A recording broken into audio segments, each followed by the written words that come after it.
Husband took his co-worker on our anniversary While I trip. cared for my sick mom. I served him divorce papers at dinner. Now he's losing everything. I never thought I'd be in this situation. But here I am. My name is Eva. I'm 27 and I've been married to John, 28 for 3 years.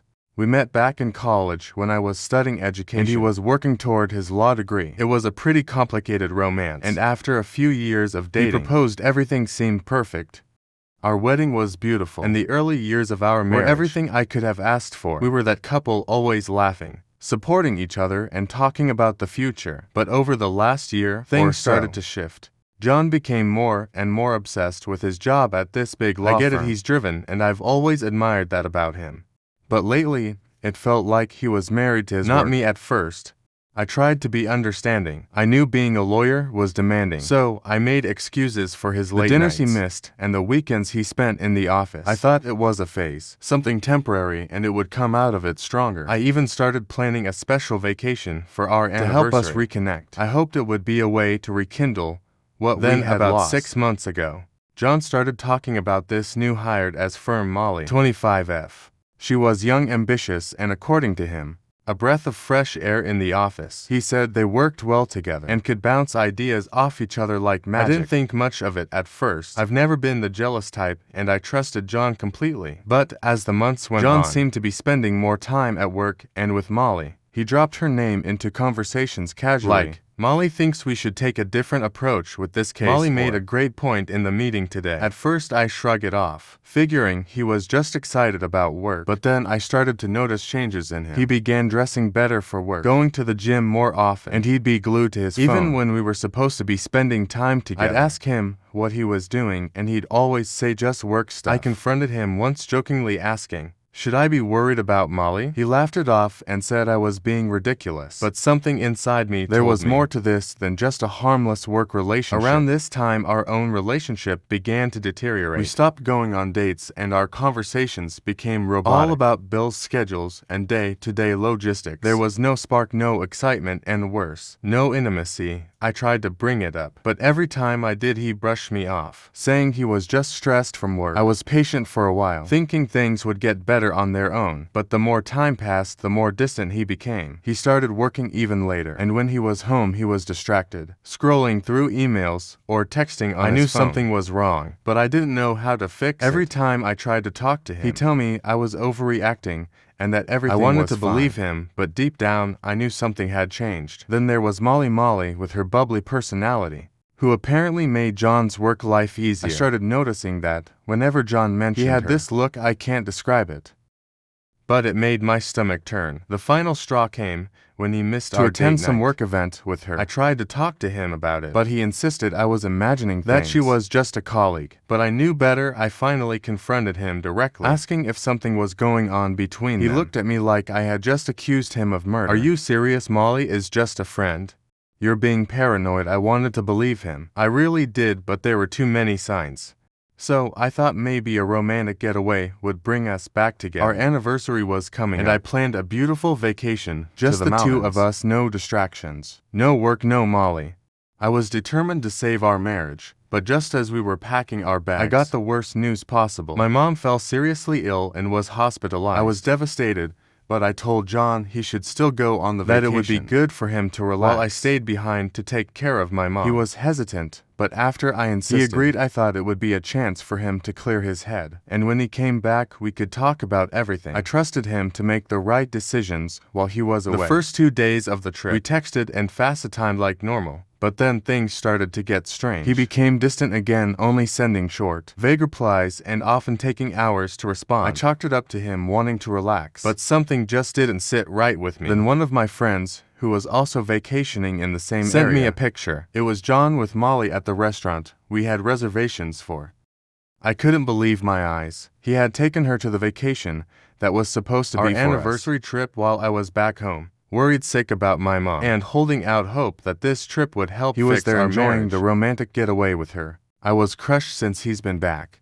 I haven't confronted him yet. I honestly don't even know what to say. I've been playing it over and over in my head, trying to figure out how to handle this. Part of me wants to scream at him, throw his things out and file for divorce. But another part of me wonders if I'm overreacting. If maybe there's a reasonable explanation for all Though of I doubt this. it, I haven't told anyone except my best friend, who was urging me to leave him. Update 1. After stewing in my emotions for days, I finally decided to confront John. I rehearsed what I would say over and over in my head, imagining every possible reaction he could have. Would he apologize, deny everything?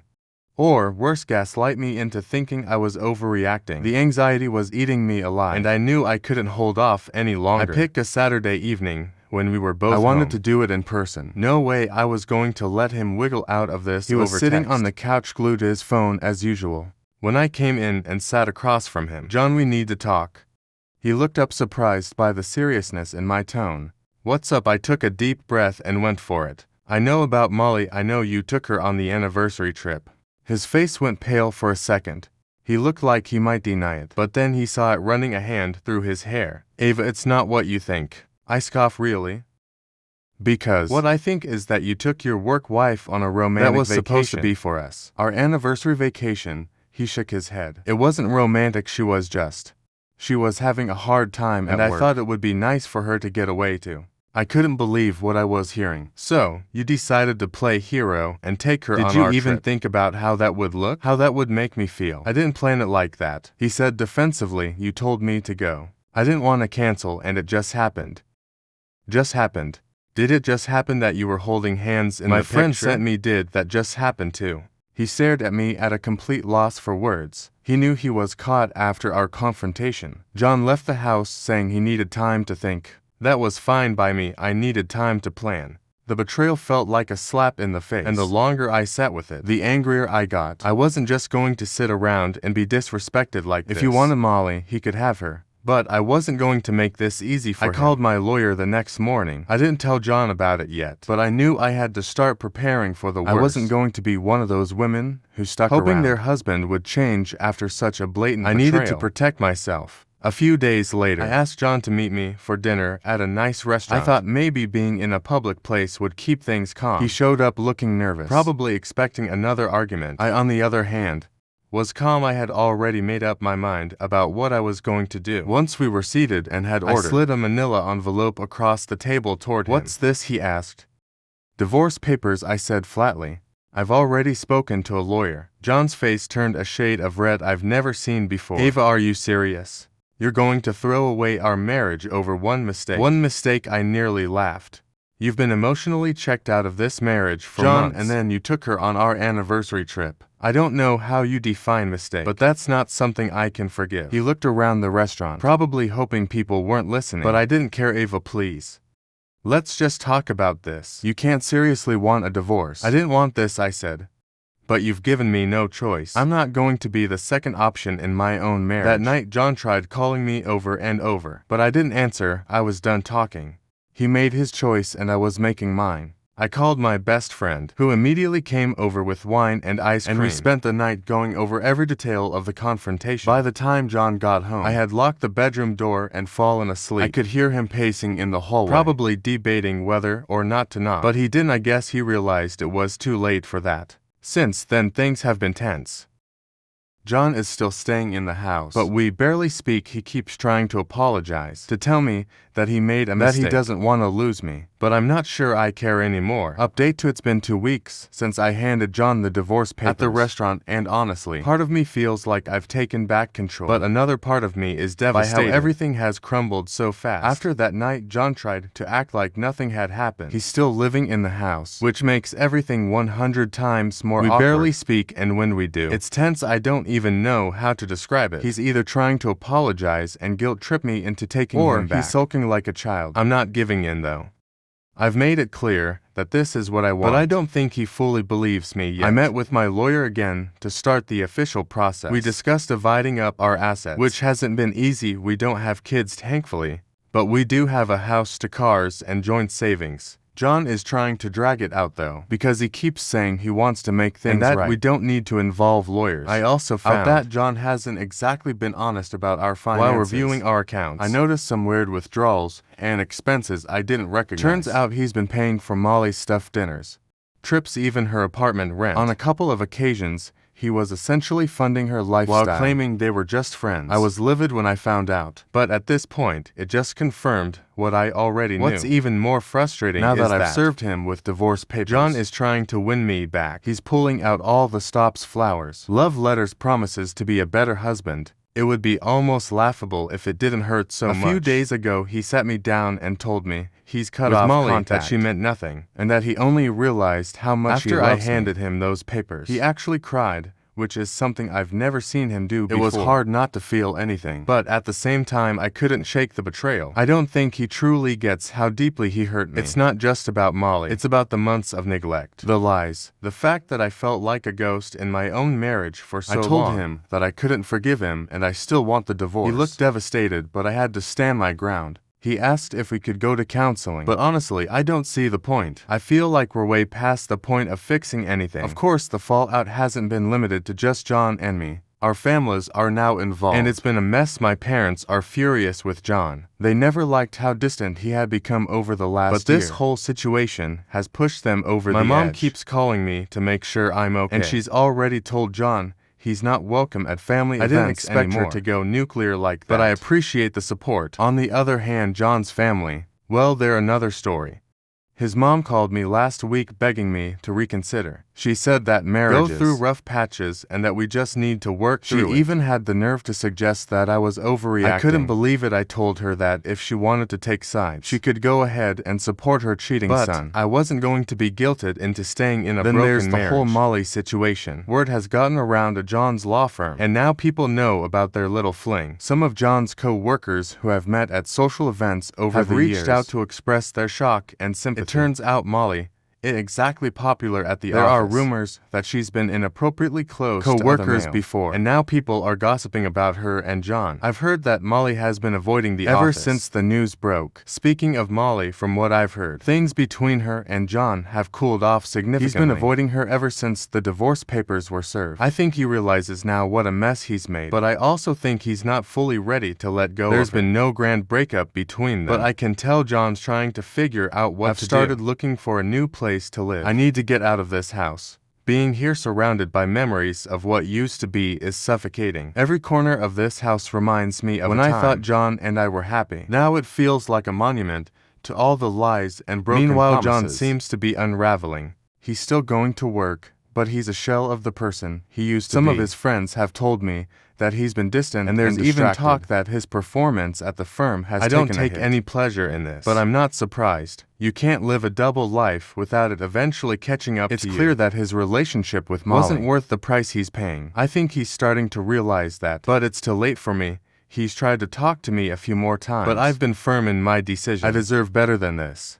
Update 3. It's been 3 months since I served John with divorce papers, and honestly, things have only gotten more complicated. I thought I was making progress moving on from the betrayal, but now everything feels like a giant mess. When I first served the divorce papers, I thought it would be a straightforward process. We didn't have kids, and the assets were fairly simple to divide. But of course, John had to make everything more difficult. After trying to win me back failed, he's now contesting almost everything. Our house, the cars, even our joint savings. His lawyer has been a nightmare. Yeah, he hired one because divorce is not his cup of tea. They're fighting tooth and nail to minimize what I get in the divorce. The worst part is John is trying to act like I'm the one being unreasonable. He's even hinted that if I drop the case, we could start over and work through this. He doesn't seem to realize that we're past the point of reconciliation. What really set me off was when he tried to claim that the house because he's the primary breadwinner. Never mind the fact that I contributed just as much when I was working, or that I sacrificed my career for the sake of our marriage. His entitlement is unbelievable. My lawyer has been great, though. She's helped me gather evidence of John's infidelity, and we're using that in the divorce proceedings to fight for a fair division of assets. I've also found out that John has been funneling money into a secret account, which he claims is for work expenses. Needless to say, we're digging into that too. Mediation attempts have completely failed. John's still clinging to the hope that I'll back down, but I'm not going to let him bully me out of what's fair. Every time we have a meeting, it's like a war zone, and I can see the frustration on his face when he realizes I'm not budging. While John's dragging out the divorce, things at his law firm are being spread. Word of his affair with Molly has spread like wildfire, and it's causing a lot of tension. I heard from mutual friends that some of his colleagues are questioning his judgment, especially since Molly has a bit of a reputation for getting the men she works with. John's bosses aren't happy about the drama either. Apparently, they've had clients ask if John's personal life is affecting his work, which isn't a good look for the firm. There are even rumors that John's position could be in jeopardy. If this gets any worse, he might face professional consequences he never saw coming. It's ironic, really. He gave up his marriage for Molly, and now he might lose his career too. As for Molly, she's jumped ship. I found out she transferred to another firm after the gossip about them became unbearable. I guess she didn't want to deal with the fallout either. I'm not sure what's going on between her and John now, but from what I hear, their relationship isn't the fairy tale he imagined. While John's world is crumbling, I've been trying to rebuild mine. I moved out of our house a month ago and found a small apartment in the city. It's been strange adjusting to life on my own, but in a way it's been liberating. I don't feel like I'm walking on eggshells anymore, and the space has allowed me to focus on myself for the first time in a long time. But it hasn't all been smooth sailing. Emotionally, I'm still a wreck some days. I thought I'd be farther along in the healing process, but there are times when the betrayal hits me out of nowhere, and I just break down. I've been trying to push through it, going to therapy, journaling, leaning on friends, but I won't lie, it's been harder than I expected. The thing that's really shaken me is John's family. After months of silence, his mother reached out to me again. She was polite, but I could tell she was struggling. She told me that John's falling apart and asked if I'd consider speaking to him even just to give him some closure. I didn't know how to respond. Part of me felt bad for her, but another part of me was furious after everything her son put me through.